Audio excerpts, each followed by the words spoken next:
Gold, trusted gold buyers. మీరు తాకట్టు పెట్టిన బంగారాన్ని విడిపించి ఈ రోజు ఉన్న మార్కెట్ ధరకు కొనబడును. సోషల్ మీడియాలో వైరల్ అయిన ఒక పోస్టుతో విశాఖ ప్రజలు ఒక్కసారిగా ఉలిక్కిపడ్డారు.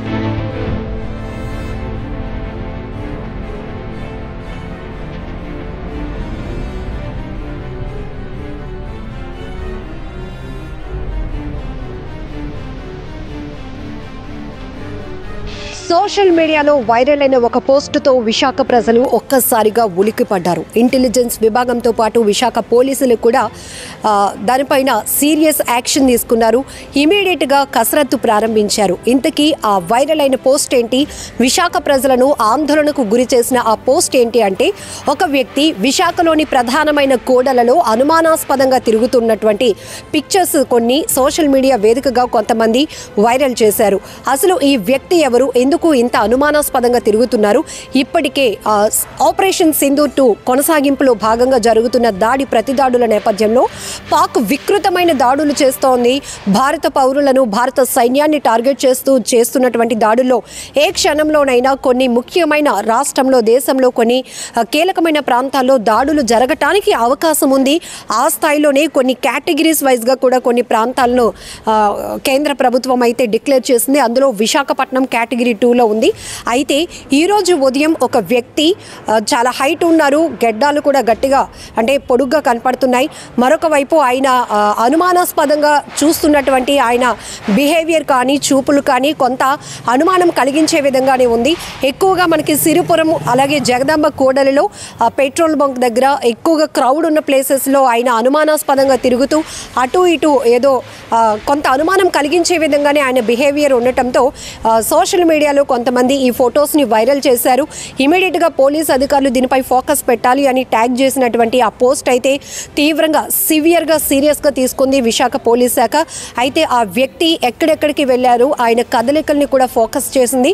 ఆఖరికి మధురవాడ పోలీసులు అతన్ని అదుపులోనికి తీసుకున్నారు. ఆ తర్వాత పోలీసులకు వచ్చినటువంటి కొంత సమాచారంతో అంతా ఊపిరి పీల్చుకున్నారు.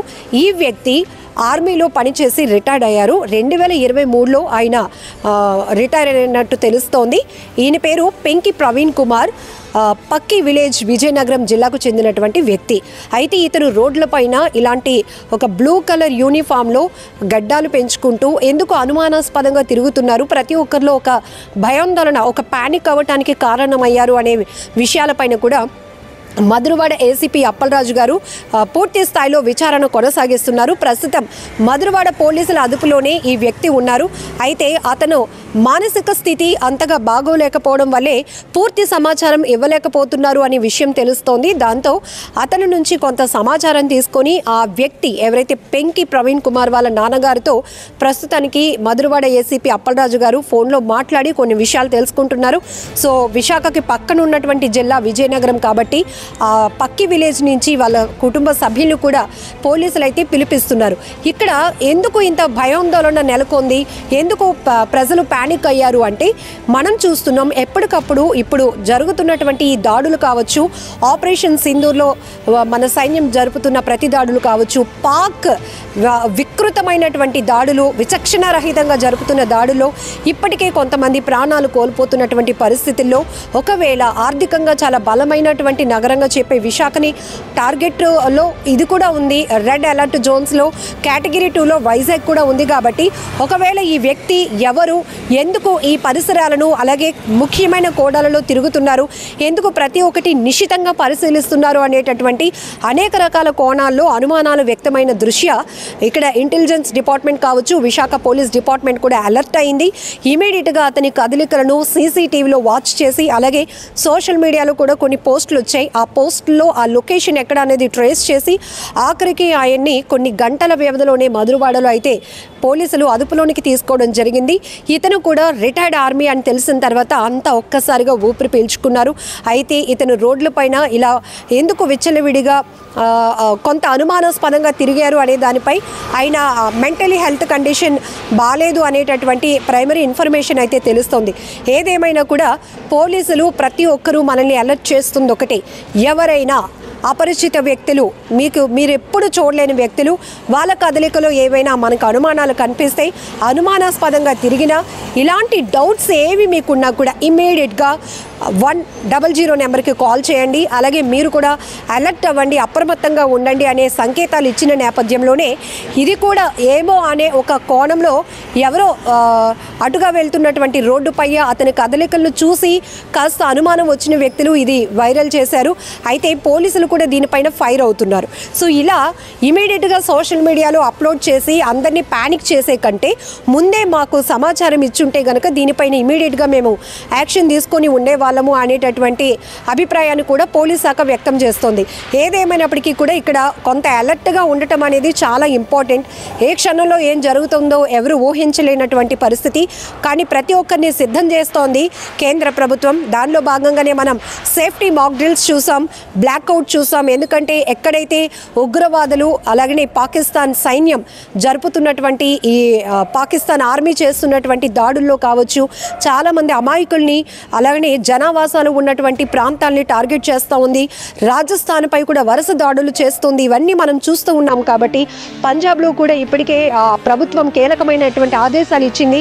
ఇన్స్టిట్యూట్స్ కానీ, కాలేజ్ కానీ, స్కూల్స్ కానీ ఆ పిల్లల యొక్క బాధ్యత పూర్తిగా యాజమాన్యాలదే. అవసరమైతే మీరే వాళ్ళకి కావాల్సినటువంటి వసతులన్నీ కూడా ప్రొవైడ్ చేయండి, కానీ బయటకు రావడానికి వీల్లేదు అంటూ కూడా పంజాబ్లో ఉన్నటువంటి విద్యాశాఖ ఇమీడియట్గా కొన్ని గంటల ముందే ఒక కీలకమైన ప్రకటన ఇచ్చింది.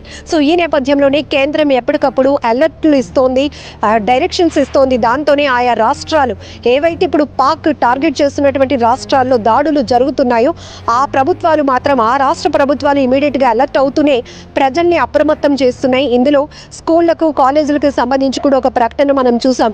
ఇలా రాజస్థాన్ కావచ్చు, పంజాబ్ ఇలాంటి రాష్ట్రాలు ఎక్కడైతే మనకి దాడులు కొనసాగుతూ ఉన్నాయో, ప్రజల్నే వాళ్ళు టార్గెట్ చేస్తున్నారో ప్రజలు అప్రమత్తంగా ఉండాల్సిన అవసరం ఉంది. అలానే రెడ్ జోన్ కేటగిరీస్లో ఏవైతే కేటగిరీ 1, కేటగిరీ 2, కేటగిరీ 3లో ఏ ప్రాంతాలు ఉన్నాయని కూడా ఇప్పటికే కేంద్రం మొన్ననే ప్రకటన విడుదల చేసింది. ఆ ప్రాంతాల్లో ఖచ్చితంగా దేశంలో 244 ప్రాంతాల్లో సేఫ్టీ మాక్ డ్రిల్స్ నిర్వహించడానికి కూడా కారణం అదే. ప్రజలు ఒకవేళ అలాంటి దాడులు జరిగితే, ఆ టైంలో సైరన్లు మోగితే ఎలా అప్రమత్తంగా ఉండాలి, ఎలా వాళ్ళని వాళ్ళు ప్రొటెక్ట్ చేసుకోవాలి. ఎందుకంటే మన సైన్యం అంతా కూడా బోర్డర్లో అక్కడ సెక్యూరిటీలో ఉంది కాబట్టి, బోర్డర్లో సేవల్లో ఉంది కాబట్టి ఇప్పుడు ప్రతి పౌరుడు కూడా ఒక సైనికుడిగా మారాల్సిన అవసరం ఉంది అనే సంకేతాలు ఇప్పటికే కేంద్రం ఇచ్చింది. కాబట్టి ఖచ్చితంగా అందరూ అలర్ట్గా ఉండాల్సిన అవసరం ఉంది. సో ఏది ఏమైనా ఇప్పుడు ఈ అనుమానాస్పదంగా తిరిగినటువంటి వ్యక్తి ఒక రిటైర్డ్ ఆర్మీ పర్సన్ అని తెలిసిన తర్వాత అంతా ఊపిరి పీల్చుకున్నారు. ప్రస్తుతం ఆ వ్యక్తి పోలీసుల అదుపులోనే ఉన్నారు.